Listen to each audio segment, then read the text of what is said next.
옛날 옛적 한국의 어느 작은 마을에 아주 특별한 학교가 하나 있었다.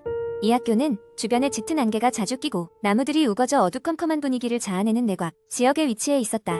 그 탓에 동네 주민들 사이에서는 안개학교라는 별명으로 불렸다. 그러나 그 학교에 대해 사람들은 입을 모아 말하곤 했다. 밤이 되면 학교 안에서 무언가 이상한 소리가 들린다고. 이 학교에서는 가끔 학생들이 기이한 경험을 한다고 했다. 특히 밤에 혼자 남게 된다면 이 학교에서는 아무도 경험하고 싶어하지 않는 안개 괴담이 기다리고 있기 때문이다. 이곳에서 유명한 이야기는 고등학생 시절 이 학교를 다녔던 한 소녀의 경험에서 시작되었다. 그 소녀의 이름은 수빈이었다. 수빈은 이 학교에서 빠르게 소문난 인물이었다. 그녀는 단순한 호기심 많은 학생이 아니었다. 그녀는 학교에서 제일 용감한 학생으로 유명했고 친구들과 함께 미스터리한 일들을 좋아했다. 그래서 친구들은 종종 수빈과 함께 학교 내에 미스터리를 풀고자 늦은 시간까지 남아있곤 했다. 어느 비오는 날 저녁, 수빈과 그녀의 친구들은 학교 탐험을 또다시 결심하게 되었다. 그날도 역시 안개가 짙게 깔려 있었다.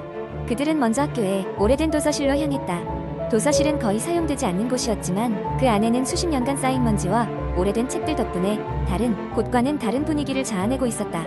얘들아, 이 지하실 문이 열려 있는 거 처음 봐.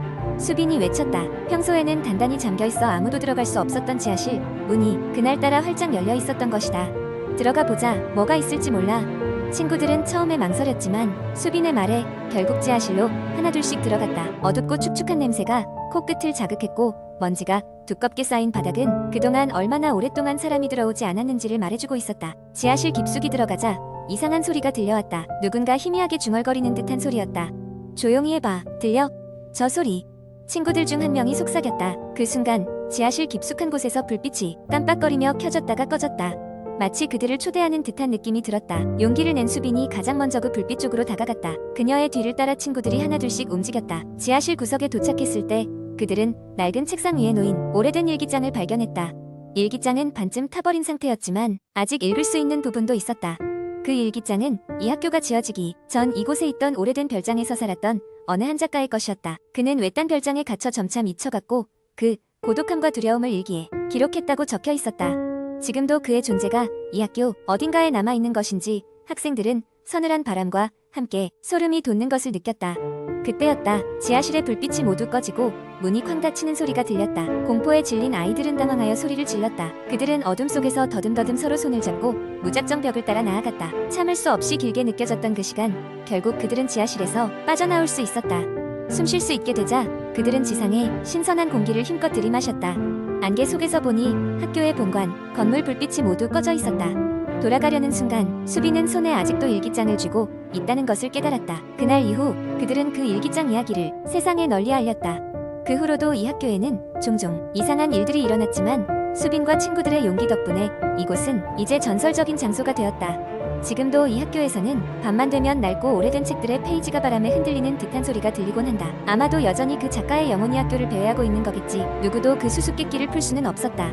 두 번째 이야기. 어느 조용한 시골 마을에 사는 한 소년 민수가 있었다. 민수는 여름 방학을 맞아 시골 친척집에서 여유로운 한때를 보내고 있었다. 그곳은 현대 문명의 손길이 닿지 않은 곳으로 할머니께서 운영하시는 작은 농장과 함께 넓은 옥수수밭이 펼쳐져 있는 곳이었다. 민수는 매일 방학 숙제를 마친 후 옥수수밭 주변을 산책하곤 했다. 어느 날 오후 민수는 마을에서 소문으로만 들어오던 옥수수밭 한가운데 있는 귀신의 집에 대해 생각이 났다.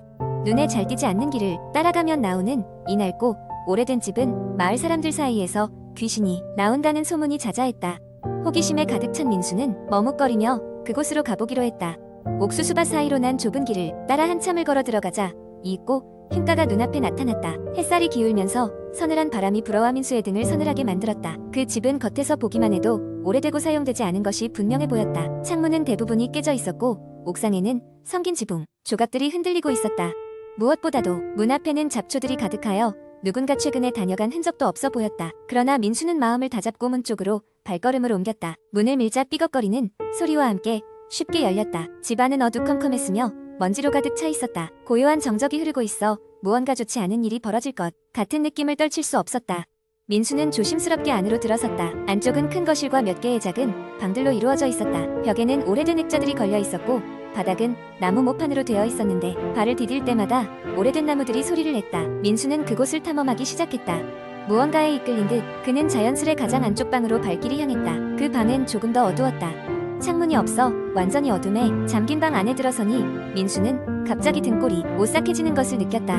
마치 누군가가 자신을 지켜보고 있는 것 같은 느낌이었다. 손전등을 꺼내 주변을 비추던 민수는 벽 한쪽에 기묘한 글씨가 써있는 것을 발견했다. 돌아가라. 나가기를. 마치 누군가 급히 쓴 듯한 휘갈켜진 글씨에 민수의 심장은 빨리 뛰기 시작했다. 그때 민수는 등 뒤에서 작은 소리가 나는 것을 들었다. 마치 깔깔대는 웃음소리 같은 불쾌한 소리였다. 깜짝 놀라 뒤를 돌아보았지만 아무도 없었다. 갑자기 온몸에 소름이 돋아 급히 방을 나가려던 민수는 문 앞에서 무언가에 걸려 넘어진다. 넘어지면서 손전등이 떨어져 꺼지고 민수는 잠시 암흑 속에서 꼼짝 못하고 있었다. 손전등을 다시 찾으려고 손을 더듬던 그 순간 어딘가에서 발소리가 천천히 다가오는 것이 느껴졌다. 긴장감이 극에 달한 상태로 민수는 얼른 손전등을 찾아 켰다. 그 빛이 향한 곳은 발소리의 근원이었는데 그것은 바로 방 한쪽에 놓인 낡은 인형이었다. 그 인형은 다른 곳으로 시선을 두고 있었지만 민수가 불을 켜자 갑자기 인형의 눈이 민수를 향해 돌아가는 것이 보였다. 아니, 정확히 말하면 느껴졌다. 그 순간 민수는 그것이 단순한 인형이 아님을 직감했다. 두려움에 휩싸인 민수는 급히 일어나 집 밖으로 뛰쳐나왔다. 옥수수밭을 가로질러 전속력으로 뛰어 마침내 할머니 집에 도착한 민수는 숨을 헐떡이며 문을 두드렸다. 할머니는 민수가 이렇게 겁에 질려 돌아온 것을 보고는 무슨 일이냐며 다그쳤다. 민수는 겨우 숨을 돌린 후 방금 본 것들을 어수선하게 설명했다. 할머니는 깊은 한숨을 내쉬며 민수의 등을 두드렸다. 그 후로 할머니는 민수에게 오래된 집의 비밀에 대해 이야기해 주셨다. 그 집은 옛날 한 가족이 살던 집이었는데 어느 날 갑자기 사라지고 나서 그들이 기다리던 아이의 혼이 그곳에 남아있다는 전설이 있었다고 한다. 이후 사람들은 그곳을 귀신의 집이라 부르며 가까이 하지 않았던 것이다. 민수는 그 후 다시는 그곳에 가지 않았다. 하지만 그날 이후 가끔 그 인형의 눈이 자신의 꿈에 나타나곤 했다. 꿈에서 깨어날 때마다 아직도 귓가에 그 깔깔대는 웃음소리가 맴돌곤 했다. 그 여름이 지나고 나서도 민수는 그 경험을 결코 잊을 수 없었다. 마을에는 여전히 그곳에 대해 이야기들이 오갔지만 아무도 그 안의 진정한 비밀을 밝혀낼 수는 없었다. 그저 시간이 지나면 옥수수밭은 다시 푸르게 자라며 그 집을 점점 덮어가기만 했다. 세 번째 이야기 한적한 시골 마을. 여름밤의 끝자락에서 이야기는 시작됩니다. 그 마을은 평소와 다름없이 고요했으며 사람들은 더위와 싸우며 창문을 열어놓고 잠이 드는 게 보통이었습니다. 하지만 그해 여름 마을 주민들은 창문을 열어놓을 수 없었습니다. 어둠이 깔리고 나면 마을 여기저기서 으스스한 소리가 들려왔기 때문입니다. 첫 번째 사건은 마을 외곽에 사는 할머니 댁에서 일어났습니다.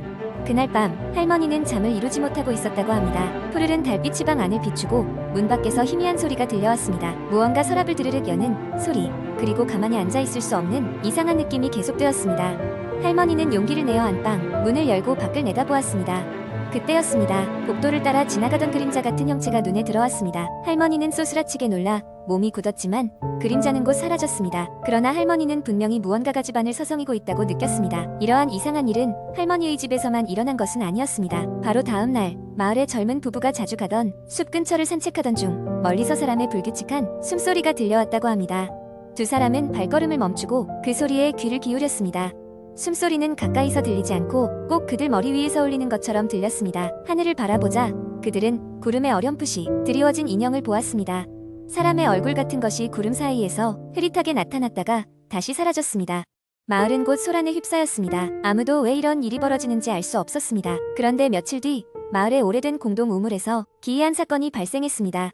한낮에 뜨거운 햇살이 퍼지는 가운데 우물을 지나던 한 아이가 무언가 우물 속에서 우늘우늘 흔들리는 것을 보았습니다. 호기심이 많던 그 아이는 우물 속을 들여다보았습니다. 그리고 그곳에서 사람의 손 같은 것이 물속에서 천천히 흔들리고 있는 것을 보았다고 합니다. 마을 주민들은 즉시 우물로 달려와 그 광경을 확인하였습니다. 하지만 그들이 보았던 것은 단순한 환상일 뿐이라는 주장을 하는 사람도 있었습니다. 그런데 이후에도 이상한 사건들은 계속되었고 심지어는 밤마다 정체불명 인물이 마을을 돌아다니며 집 창문을 두드린다는 소문까지 퍼졌습니다. 마침내 마을 사람들은 무당을 불러 이러한 기이한 일들의 원인을 찾으려 했습니다. 무당은 마을에 도착하자마자 귀신들의 혼란스러운 기운이 마을을 휘감고 있다고 말했습니다.